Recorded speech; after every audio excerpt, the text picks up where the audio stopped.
Silvio Berlusconi ha fatto bene a dimettersi da Presidente del Consiglio? Per il 71% dei siciliani le dimissioni sono state opportune, nella convinzione che il governo non sia stato in grado di gestire la gravissima emergenza finanziaria, né di varare negli ultimi mesi misure significative in grado di rilanciare seriamente la crescita economica del Paese e del Sud in particolare. Emerge dall'indagine condotta dall'Istituto Nazionale di Ricerche Demopolis su un campione di oltre 1000 cittadini con almeno 18 anni di età. L'opinione pubblica siciliana condivide in larga maggioranza la prospettiva prescelta dal presidente Napolitano di un governo di larghe intese guidato da una personalità super partes come Mario Monti.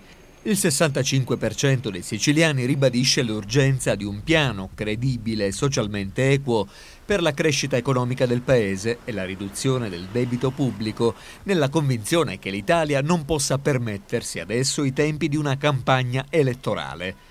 Il nuovo governo, secondo gli intervistati, dovrebbe anche cambiare la legge elettorale, restituendo agli italiani la possibilità di scegliere, con le preferenze o i collegi uninominali, i propri rappresentanti in Parlamento.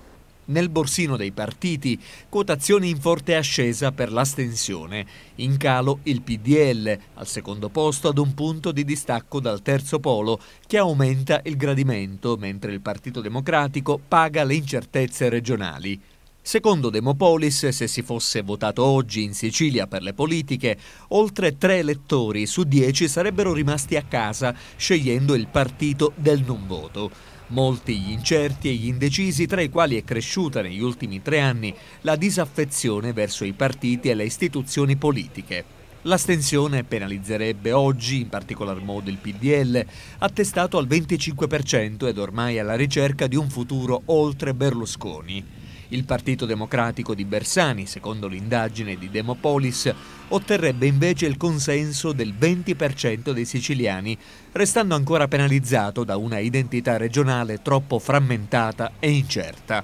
Cresce leggermente l'area di sinistra, con Italia dei Valori al 4,5% e SEL di Vendola al 4,3%. Si consolida progressivamente intorno all'8% anche il bacino elettorale di Grande Sud di Gianfranco Miccichè. Ma si rafforza soprattutto, secondo l'indagine Demopolis, il peso del terzo polo che ha nell'isola la sua roccaforte nazionale. L'MPA di Raffaele Lombardo si attesta al 14%, l'UDC di Casini e D'Alia guadagna quasi 2 punti rispetto ad agosto, sfiorando in Sicilia il 10%. Un 24% complessivo che lo renderebbe il secondo movimento in Sicilia.